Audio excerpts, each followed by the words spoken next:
Hello friends, C plus plus language सीखने की इस सीरीज़ में ये हमारा 5वां लेक्चर है और इसका पार्ट 2 आज अपन देखेंगे। लास्ट लेक्चर में हमने फंक्शंस के बारे में समझा था।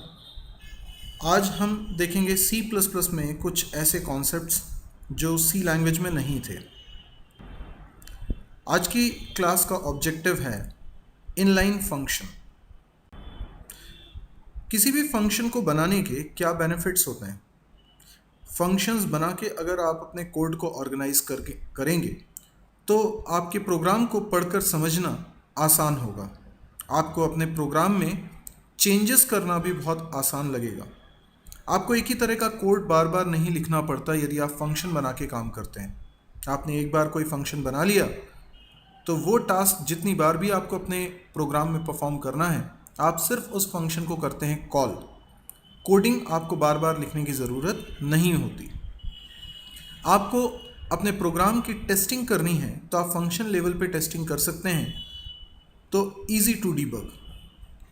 लेकिन सबसे बड़ा फ़ायदा होता है बेटर मेमोरी यूटिलाइजेशन। जब कोई प्रोग्राम रन होता है तो सबसे पहले मेन फंक्शन को मेमोरी मिलती है। मेन फंक्शन जब दूसरे किसी फंक्शन को कॉल करता है तो ये दूसरा फंक्शन भी रैम में आता है। यानी कोई भी फंक्शन तब तक रैम में नहीं आता जब तक उसे कॉल नहीं किया जाता। तो मेमोरी की बचत हो रही है।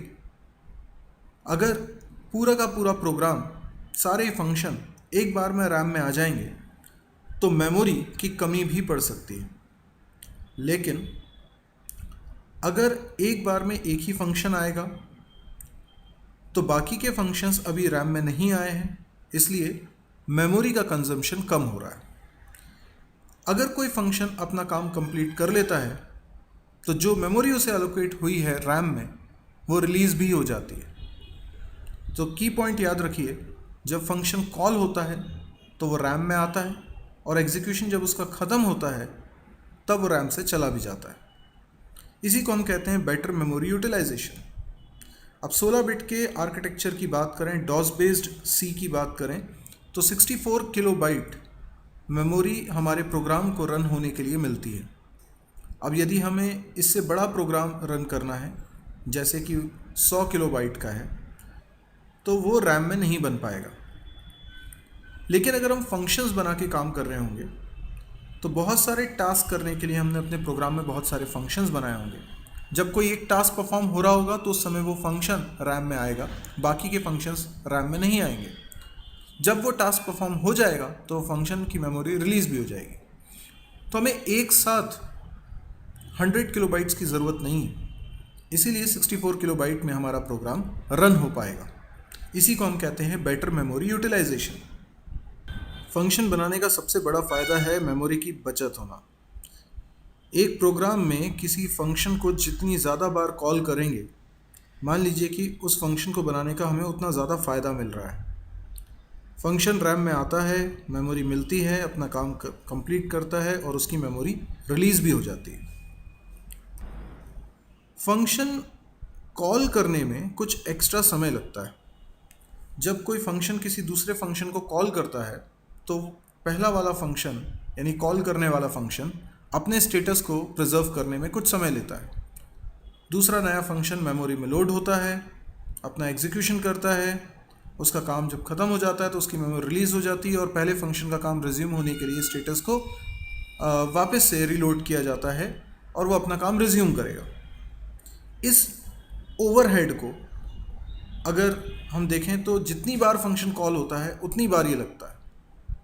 तो टोटल आपके प्रोग्राम के एग्जीक्यूशन का टाइम इंक्रीज़ हो जाता है। तो फंक्शन बनाने का फ़ायदा है मेमोरी की बचत। फंक्शन बनाने का नुकसान है ये टाइम ज़्यादा लेगा। तो इसका क्या सॉल्यूशन? यदि फंक्शन का साइज़ बहुत बड़ा है तो उसको फंक्शन बनाना बहुत अच्छी बात, क्योंकि वो ज़्यादा मेमोरी की बचत कर रहा है। तो मेमोरी इतनी ज़्यादा बचा रहा है कि उसके कंपैरिजन में जो एक्स्ट्रा टाइम लग रहा है वो हमें नेग्लिजिबल नज़र आएगा। लेकिन अगर कोई फंक्शन छोटा है तो उस फंक्शन को फंक्शन के तौर पे बनाना हमें इसलिए गलत लगेगा क्योंकि वो मेमोरी तो बहुत कम बचा रहा होगा पर टाइम ज़्यादा कंज्यूम कर रहा है। तो ये रिलेटिव बात है। तो हम लोग छोटे फंक्शंस के बारे में सोचें कि वो छोटे फंक्शंस को फंक्शन ना बनाएं। छोटे फंक्शंस यानी जो कम मेमोरी ले रहे हैं, कम लाइंस ऑफ कोड जिसके अंदर लिखा हुआ है। अब हमारे पास सॉल्यूशन क्या है? या तो हम छोटे फंक्शन बनाए ही नहीं, पर अगर छोटे फंक्शन नहीं बनाएंगे तो हमें दूसरे बेनिफिट्स भी नहीं मिलेंगे। दूसरे बेनिफिट्स यानी easy to read, easy to debug, easy to modify, बार बार एक ही तरह का कोड नहीं लिखना पड़ेगा। ये सारे फ़ायदे सोर्स कोड में आपको देखकर मिलते हैं। यानी आप जो प्रोग्राम लिखते हैं उसमें आपको फंक्शन अगर दिखाई दे रहा है तो फंक्शन बनाने के आपको फ़ायदे मिलेंगे। पर अगर आप छोटे फंक्शन को हटा देंगे और जहाँ से आप उनको कॉल कर रहे हैं वहीं पे उनका कोड लिख देंगे, तो होगा ये कि आपको ये सारे फ़ायदे नहीं मिल पाएंगे। हाँ, टाइम की ज़रूर बचत हुई क्योंकि अब वो एक अलग फंक्शन नहीं है, तो उसको कॉल करने में जो एक्स्ट्रा ओवरहेड होता था वो नहीं होगा। लेकिन आपको जो दूसरे बेनिफिट्स मिल रहे थे वो भी नहीं मिलेंगे। तो इस प्रॉब्लम का सॉल्यूशन C++ कुछ इस तरह से देती है कि आप ऐसे फंक्शंस जो कम मेमोरी ले रहे हैं उनको इनलाइन फंक्शन बना दीजिए। अब ये इनलाइन फंक्शन क्या है? आप किसी फंक्शन को डिक्लेयर करते वक्त इनलाइन कीवर्ड लिख देते हैं जिससे कि वो फंक्शन इनलाइन फंक्शन बनता है। ऐसे में जहाँ जहाँ से उस फंक्शन को कॉल किया गया होगा, कंपाइलर उस कॉल को रिप्लेस करके उसकी जगह पर उस फंक्शन का कोड एक लाइन में एक्सपैंड कर देता है। यानी कंपाइल होने से पहले तक तो वो आपको अलग फंक्शन की तरह नज़र आ रहे हैं अपने प्रोग्राम में, लेकिन कंपाइल होने के बाद अब वो अलग फंक्शन नहीं रह जाते। तो यानी हम जैसा अभी सोच रहे थे कि हम छोटे फंक्शंस को हटा देंगे, हो वही रहा है, पर अब वो हम नहीं कर रहे हैं, वो कंपाइलर कर रहा है। पर ध्यान रखिए कि इनलाइन लिख देने से वो इनलाइन बन जाएगा इसकी कोई गारंटी नहीं है। इनलाइन कोई कमांड नहीं है, वो एक रिक्वेस्ट है। इनलाइन हो सकता है कि लिखने के बावजूद वो फंक्शन इनलाइन ना बने, यानी फंक्शन के तौर पर ही रहे। कंपाइलर उसे हटाकर जहाँ जहाँ से कॉल हो रहा है उसके कोड को उस जगह पर लिख दे, ऐसा नहीं हो रहा। ऐसा क्यों नहीं होगा? क्योंकि कंपाइलर को ये लगेगा कि ये फंक्शन ज़्यादा मेमोरी ले रहा है, तो इसे इनलाइन बनाना ठीक नहीं है। यानी हमने तो इनलाइन लिख दिया, पर कंपाइलर ये चेक करेगा कि हमारा फंक्शन कितनी मेमोरी कंज्यूम कर रहा है। आमतौर पे अगर किसी फंक्शन के अंदर लूप है, स्विच है, गो टू लगा हुआ है, या फंक्शन में रिकर्शन हो रहा है, या स्टैटिक वेरिएबल्स बने हैं, तो ऐसे फंक्शंस इनलाइन बनाने की कोशिश भी हम करें तो भी इनलाइन नहीं बनाए जाते। कंपाइलर इस सिचुएशन में कोई वार्निंग प्रोड्यूस कर सकता है जिससे हमें पता चलेगा कि उसने इन फंक्शंस को इनलाइन नहीं बनाया है। इनलाइन फंक्शन बनाने का बेनिफिट तभी आपको ज़्यादा मिलता है जब फंक्शन का साइज़ छोटा हो। तो इनलाइन बनाने का जो फ़ायदा है वो आपको तब नहीं मिल पाता जब बड़े फंक्शंस बनाते हैं। इनफैक्ट कई बार तो ये होगा कि वो फंक्शन इतनी ज़्यादा मेमोरी ले रहा है कि कंपाइलर उसे इनलाइन बनाएगा ही नहीं।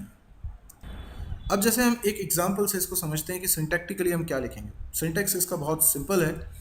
हमने एक प्रोग्राम बनाया, इस प्रोग्राम में हम एक फंक्शन बना रहे हैं फन नाम का, तो इसका डिक्लेरेशन करते वक्त हमने इनलाइन कीवर्ड लिखा। ध्यान रखें, इनलाइन कीवर्ड आप फंक्शन के डिक्लेरेशन के वक्त लिखते हैं, आपको इसे दोबारा डिफाइन करते वक्त लिखने की ज़रूरत नहीं। अब आप देख रहे हैं यहाँ पर मैंने मेन फंक्शन बनाया, मेन फंक्शन से फन फंक्शन को हम कॉल कर रहे हैं। फन फंक्शन के नीचे डेफिनेशन है। अब क्योंकि फन फंक्शन कोई बहुत ज़्यादा मेमोरी कंज्यूमिंग काम नहीं कर रहा है, इसमें सिंपल एक मैसेज प्रिंट हो रहा है, यू आर इन फन। तो इतना छोटा फंक्शन है, ज़्यादा मेमोरी कंज्यूम नहीं कर रहा है, ये हमें भी समझ में आ रहा है। तो हम इस फंक्शन को डिक्लेयर करते वक्त इनलाइन लिख देते हैं जिससे कि ये फंक्शन इनलाइन बने, ऐसी रिक्वेस्ट हम कंपाइलर से करते हैं। तो ये फंक्शन की डेफिनेशन है, जबकि ये फंक्शन का कॉल है, और ये है फंक्शन का डिक्लेरेशन। इनलाइन कीवर्ड आप डिक्लेरेशन में लिख रहे हैं। यदि आपको आज का लेक्चर पसंद आया हो तो आप इसको लाइक करना ना भूलिएगा। आप इस लेक्चर को शेयर कर सकते हैं, मेरे चैनल को सब्सक्राइब कर सकते हैं, और इस तरह के और भी वीडियोस आपको आगे और देखने को मिलेंगे। Thank you.